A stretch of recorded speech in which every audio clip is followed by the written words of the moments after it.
ব্রহ্মপুত্রের অব্যাহত ভাঙনে দিশেহারা জামালপুরের ইসলামপুর উপজেলার বাসিন্দারা। একের পর এক নদী গর্ভে বিলীন হচ্ছে বসতভিটা, পাকা সড়ক ও ফসলি জমি। সর্বস্ব হারিয়ে নিঃস্ব হয়েছেন অনেকেই।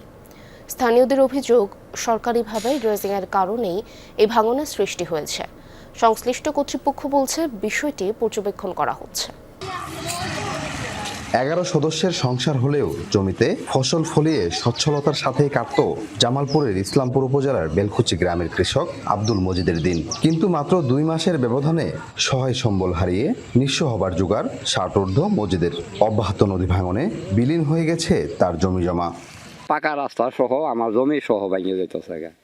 আমার এই 90% জমি এখানে। এই 90% জমি দিয়ে আমার বউ বাচ্চা গরু বাছুর সব চলে। আমার যেমন মনে করেন আর আবাদি কোনো জমি নাই। এই জনপদকে প্রতিদিনই একটু একটু করে গ্রাস করছে ব্রহ্মপুত্র। নদী গর্ভে গেছে বাড়িঘর, আবাদি জমি, ভেঙে গেছে পাকা সড়কও। চোখের সামনে সব হারিয়ে দিশেহারা নদী পাড়ের মানুষ। এই বাড়ি গজল ভেঙে যায়, আমরা কি করি খামু? তাহলে মনে করেন যে আমরা আর কোনো মিহে যাওয়ার কোনো অবদান নাই। টাওয়ার ছিল নদীর পশ্চিম পাশে, ওখান থেকে ভাঙ্গা মানে এত দূর পর্যন্ত আসছে। আর রাস্তা ছিল 1 কিলোর বেশি রাস্তা, মানে নদীর পড়ে গেছে। এই এলাকার গরু কাঙাল যা আছিল সব কিছু যায় নদীর ভিতরে।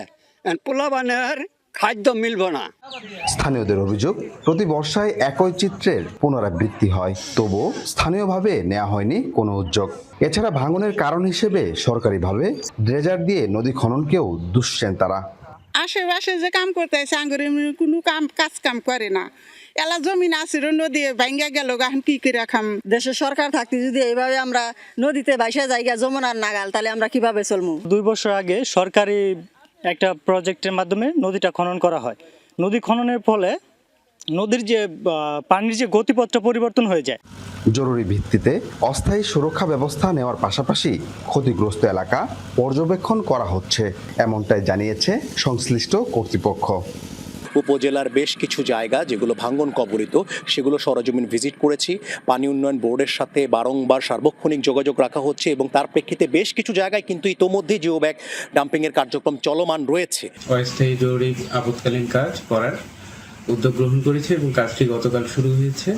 তার পাশাপাশি এখানে অন্যান্য ভাঙন সংলগ্ন স্থানগুলো পর্যবেক্ষণে রয়েছে। অবিলম্বে ভাঙন রোধে স্থায়ী ব্যবস্থা গ্রহণের দাবি স্থানীয়দের। সাগর ফরাজি, যমুনা নিউজ, জামালপুর।